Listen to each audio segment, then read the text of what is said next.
Welcome, dears. This is lecture 3 of English literary text, and today we are going to cover unit 7, 8, 9, and 10. Unit 7 and 8, and we are going to cover the ballad tradition, أو الموال. The ballad is الموال. There were two kinds of ballads common in Europe and especially in England. There were two kinds of ballads. كان في نوعين من الموال موجودين في أوروبا وبالذات في إنجلترا. The folk ballad أو الموال الشعبي or traditional ballad which thrived in the 16th century. So the folk ballad أو الموال الشعبي ازدهر أو developed في القرن ال16. It was usually anonymous. Anonymous يعني ما كناش عارفين مين اللي كاتبه، ما نعرفش اسم اللي كتب الموال ده. So it was usually anonymous and we don't know the writer, and was transmitted from singer to singer by word of mouth, much like the موال which we have in the Egyptian countryside. الموال ده كان anonymous يعني ما نعرفش مين الكاتب بتاعه، وكان الموال بينتقل من مغني إلى مغني by word of mouth، يعني الناس كانت بتغني الموال، فالموال كان بينتقل من شخص إلى آخر عن طريق الأغنية، كان بيتغنى فبينتقل من شخص إلى آخر زي الموال اللي كان موجود في مصر. Like the موال, it belonged to the oral tradition or folklore. Such ballads were passed down from generation to generation over centuries. الموال ده كان بينتقل من جيل لجيل عن طريق الأغنية، يعني كان في جيل بيعلمها للأجيال اللي بعديه وهكذا. يبقى عندي كان نوعين مشهورين من البلد. أول نوع اللي هو الموال الشعبي. الموال الشعبي ده ازدهر في القرن ال16، ده كان في إنجلترا، والموال ده كان anonymous يعني ما كناش عارفين مين الكاتب بتاعه، وكان بينتقل من جيل إلى آخر أو من شخص آخر عن طريق الأغنية، كانوا بيغنوها، كان في شكل أغنية.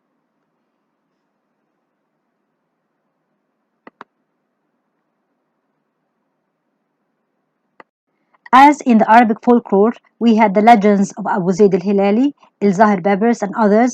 There were legends in Britain about Robin Hood, Armstrong, and others. دايما زي ما كان الموال العربي بيتناول أسطورة أبو زيد الهلالي والزهر بيبرز، كمان كان في الموال الإنجليزي كان بيتناول أسطورة روبن هود وأرمسترونغ. So let's move to the second kind of the ballad, which is the literary ballad that appeared in the 18th century. يبقى دلوقتي أنا عندي نوعين، اللي هو الفوك ballad اللي هو الموال الشعبي وده ازدهر في القرن ال16. النوع الثاني اسمه the literary ballad وده ازدهر في القرن ال18. And now in the 18th century, with the flourishing of the popular press, the second kind, the literary ballad, was born. يبقى في القرن ال18 مع ازدهار الصحافة والطباعة بدأ يظهر لنا نوع اللي هو يظهر لنا نوع اسمه the literary ballad. While the earlier kind was printed on broadsheets and distributed separately, the new kind was printed in magazines and newspapers. النوع الأولاني هو الموال الشعبي، كان معظمه هو oral يعني كان بينتقل من شخص لآخر وكانوا بيغنوا موال، وأحيانا كان بيطبع أو يكتب على broadsheets على sheets. أما في القرن ال18 مع ازدهار الصحافة والطباعة فكان الليتري بلد كان دايما بنلاقيه منشور في مجلات وفي جرايد. يبقى the literary ballad appeared in the 18th century and it was printed in magazines and newspapers. The literary ballad borrowed from the earlier folk ballad the tendency to arouse the interest of reader by recounting important events, but these were now urban occurrences rather than rural grievances. So the literary ballad ده كان عامل زي الفوك ballad، كان هما الاثنين كانوا بيهتموا ان هما يحاولوا يخلوا المستمع منتبه للي بيقولوه، فالاثنين كانوا بيتناولوا احداث مهمة جدا. يعني الفوك ballad والليتري ballad الاثنين كانوا بيهتموا ان هما بيحكوا important events، احداث مهمة، ولكن الليتري ballad كان دايما بيركز على الاحداث اللي بتحدث في المدن. اما الفوك ballad اللي هو الموال الشعبي كان بيركز على الاحداث اللي بتحدث في الريف. يبقى الاثنين الليتري ballad والفوك ballad الاثنين بيهتموا او بيتناولوا important events، بيتناولوا احداث مهمه، ولكن الليتري ballad دايما بيتناول الاحداث المهمه اللي كانت بتحدث في المدن، اما الفوك ballad فكان بيتناول الاحداث المهمه اللي كانت بتحدث في الريف. While the traditional ballad was born in the country, the literal ballad was born in the city. يبقى زي ما قلنا قبل تاني ان التراديشنال ballad او الموال الشعبي كان موطنه الاصلي في الريف، اما الليترال ballad كان موطنه في المدن. يبقى التراديشنال ballad كان في الكونتري، ولكن الليترال ballad كان في the city في المدن. While in the earlier ballad the incidents were sad in general, sometimes tragic, the later ballad was more concerned with the thrilling events in the city. الموال أول ما بدأ كان دايما بيركز على الأحداث الحزينة المأساوية، ولكن بعد كده بدأ بياخد أشكال exciting thrilling، بقت دايما بيتناول حاجات pleasant شوية. يعني الأول كان أول ما بدأ الموال كان بيركز على الأحداث التراجيك الساد الحاجات المأساوية، ولكن بعد فترة بدأ يتناول was more concerned with the thrilling events، حاجات اللي هي بقت حاجات المسلية. So now let's move to a simple definition of a ballad. طب يعني ايه بقى البلد؟ يعني ايه موال؟ الموال ballad is a song، عبارة عن أغنية originally intended to accompany a popular dance. كان دايما الموال عبارة عن أغنية وبيصاحب الأغنية دي رقصة popular dance. Secondly, the song is intended to tell a simple story. ودايما الأغنية اللي كان بيتناولها الموال كانت عبارة عن بتحكي قصة بسيطة. It is typically written in the ballad stanza which consists of 4 lines. كان دايما الموال بيتكتب على شكل stanza، واحنا قلنا الستانزا بتبقى عبارة عن هي مقطع في البوتري وكل مقطع بيتكون من 4 أسطر. So the stanza in the ballad consists of 4 lines. So a ballad is a song, and this song is usually accompanied by a dance. And the song usually tells a simple story. And the ballad is written in the ballad stanza which consists of 4 lines. Now, most ballads share the following technical qualities. So now we are going to discuss the common characteristics of the ballad. إيه في عناصر مشتركة ما بين الموال الشعبي والliterary ballad. إيه العناصر دي؟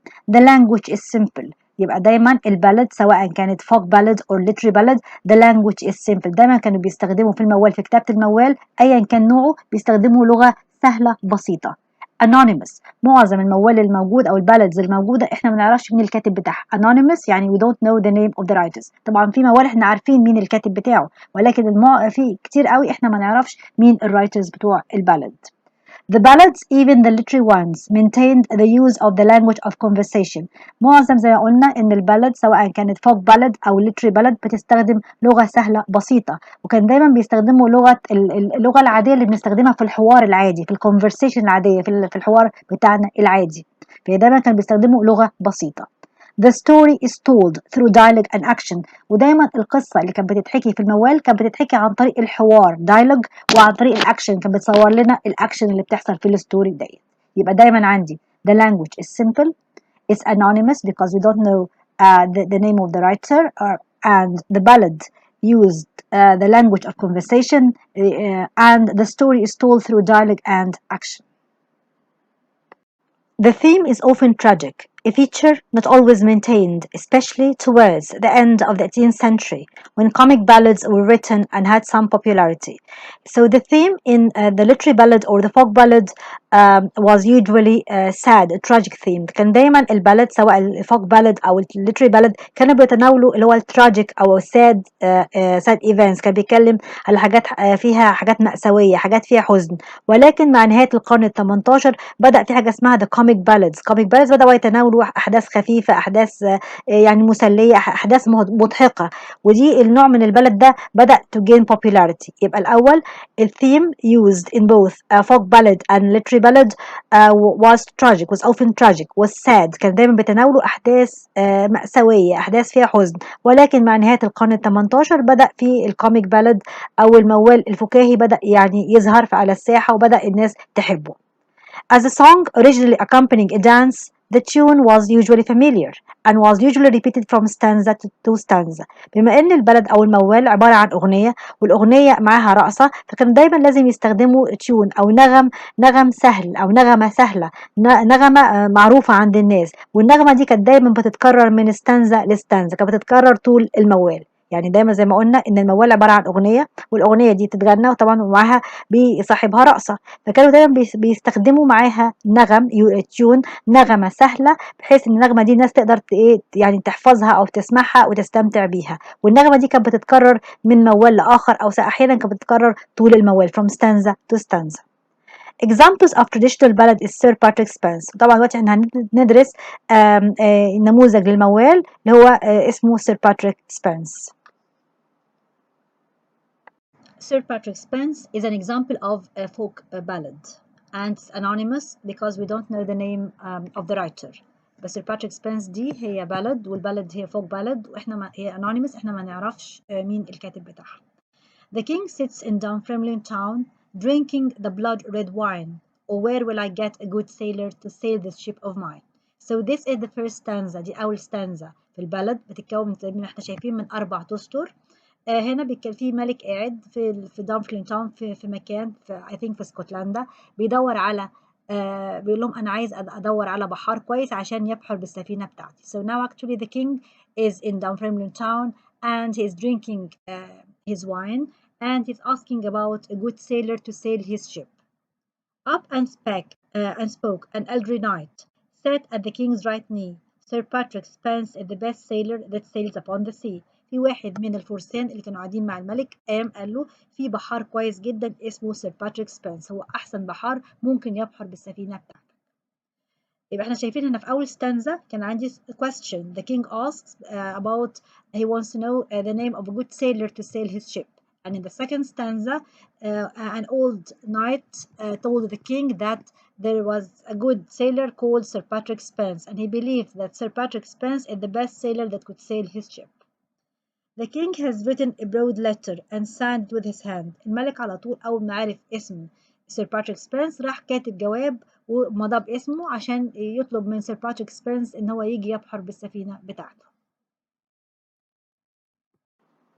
And sent it to Sir Patrick Spens was walking on the sand. So now the king wrote a letter and he sent this letter to Sir Patrick Spens and Sir Patrick Spens was walking on the sand. So الملك لما عرف اسم Sir Patrick Spens كتب جواب وبعته لسير باتريك سبنس وعشان يجي يبحر بالسفينة بتاعته.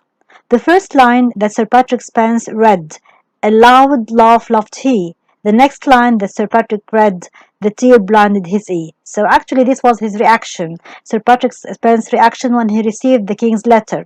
When he first read the letter he laughed and then he started to cry. A tear blinded his eye. So ده انطباع سير باتريك سبنس لما استلم الخطاب بتاع الملك. أول ما استلم خطاب الملك ضحك وبعد كده لما قرأ تاني بدأ في دمعة نزلت من عينه.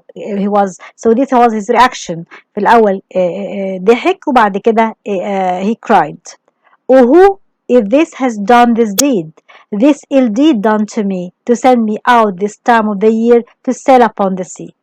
So actually we found here the question بقى هنا قالك مين اللي عمل فيا العملة ديت؟ مين اللي ادى أو رشح اسمي للملك عشان أروح أبحر بالسفينة دي في الوقت ده من السنة. واضح إنه كان وقت خطير جدا وكان الإبحار فيه ما كانش آمن، ما كانش safe. So this was the reaction of Sir Patrick Spens. First he laughed and then he cried, and he was not happy with the king's choice and with the king's order because he believed that this was not a suitable time for sailing.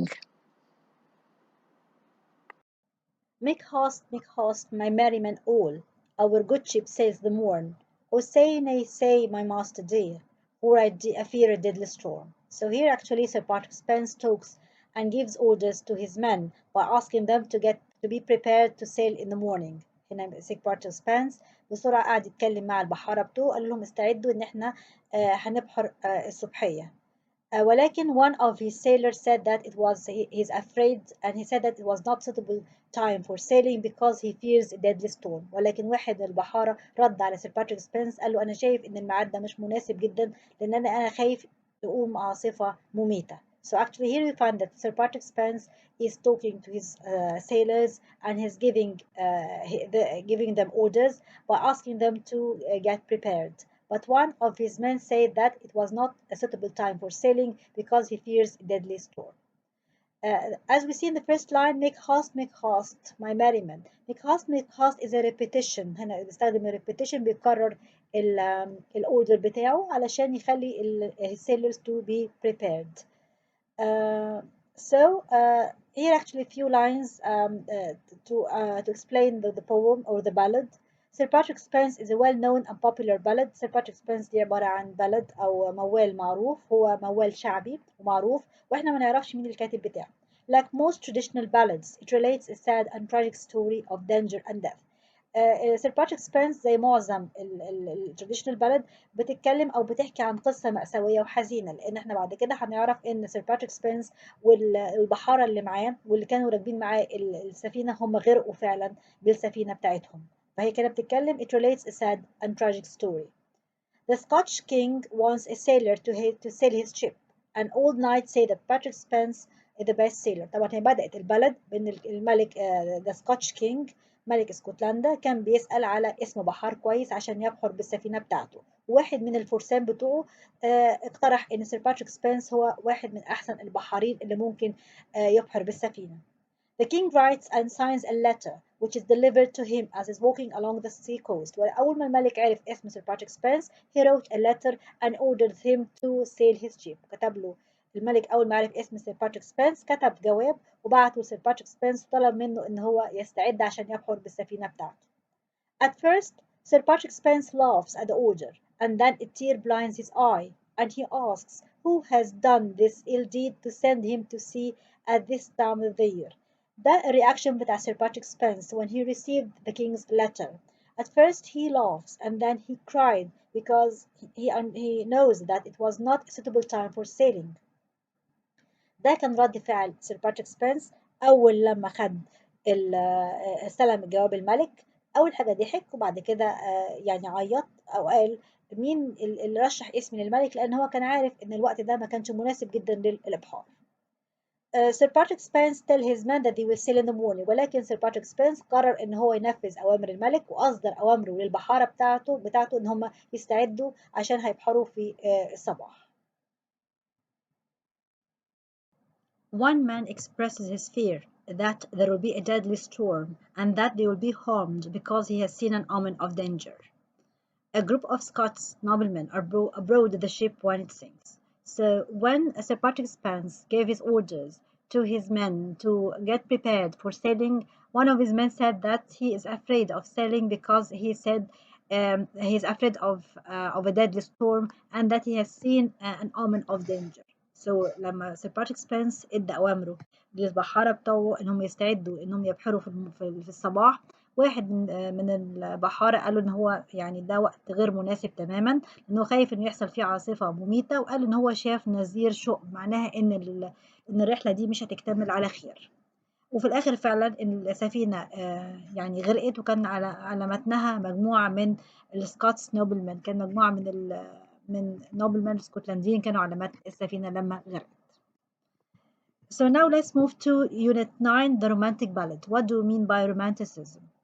Romanticism was basically a movement toward freedom, the freedom of the individual from the shackles of traditions and conventions, in art as well as in life, in society as well as in politics. So Romanticism دي كانت عبارة عن حركة تجاه الحرية، إن حرية الإنسان من القيود وتقاليد المجتمع بتاعته، قيود الحياة والقيود اللي في السياسة. So actually romanticism هي كانت عبارة عن حركة or a movement towards freedom, the freedom of the individual from the shackles or the confines of society and traditions. Often described as the Romantic Revolution, it was not confined to literature, but included other arts such as music and painting. والحركة الرومانسية اللي حصلت في الأدب هي ما حصلتش في الأدب بس أو ما كانتش موجودة في الأدب بس، ولكن كانت موجودة في الموسيقى وفي البينتينج وفي الرسم أو في الرسم. So romanticism in general it is هي حركة وكانت بتهدف إلى حرية البني آدمين أو الإنسان وتحرره من قيود التراديشنز والكونفنشن بتاعت المجتمع بتاعه.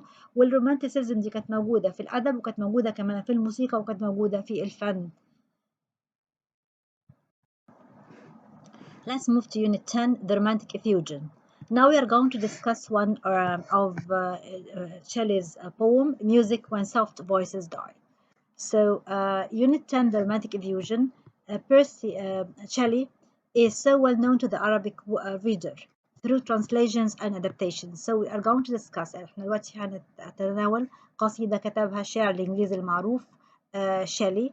وشيلي ده معروف هو شاعر إنجليزي رومانسي معروف جدا بالنسبة للقارئ العربي من خلال ترجمة أشعار. يعني في كتاب كتير جدا أو في ناس كتير تناولوا أشعاره وترجموها، وعشان كده الكاتب القارئ العربي عارف حاجات كتيرة عن شيلي.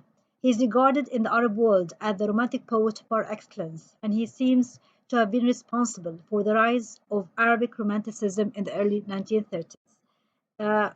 شيلي معروف في الوطن العربي إن هو شاعر رومانسي، وإن كتير جدا بيقولوا إن هو شيلي هو كان مسؤول أو هو اللي أدى إلى ظهور الرومانسية أو الحركة الرومانسية في الأدب العربي في أوائل ال 1930s. So let's move to the poem by Shelley, Music When Soft Voices Die. Music when soft voices die vibrates in the memory. Odors when sweet violets sicken live within the sense they quicken.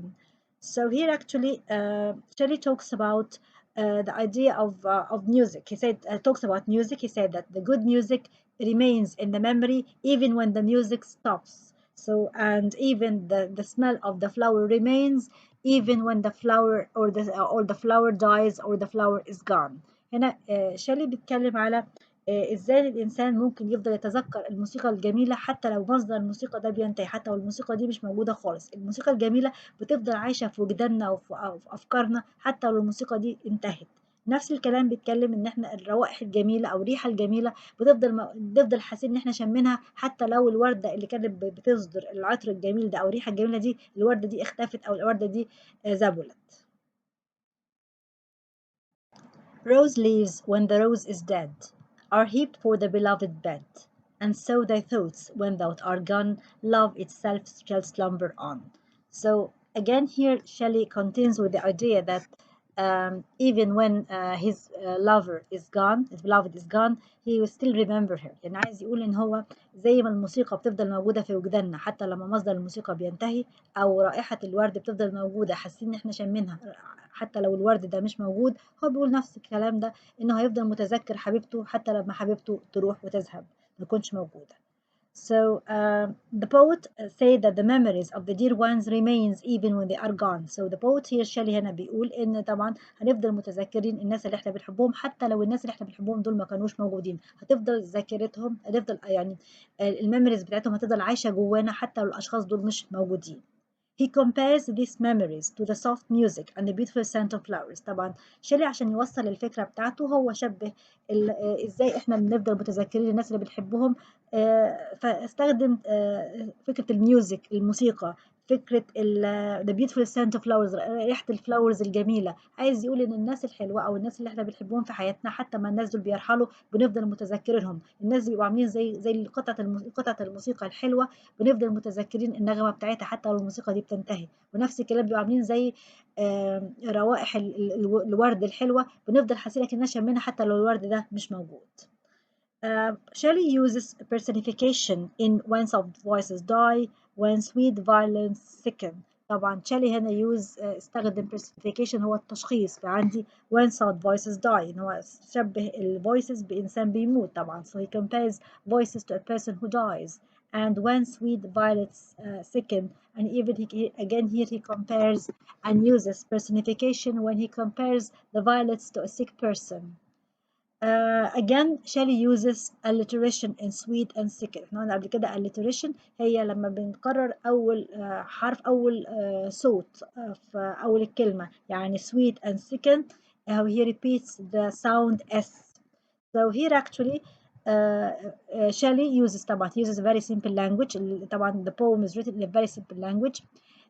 Talks about love, talks about how the memory of the dear ones remains even when the dear ones are gone, and he compares the memories of the people that we love to music and to beautiful flowers, to the scent of the beautiful flowers.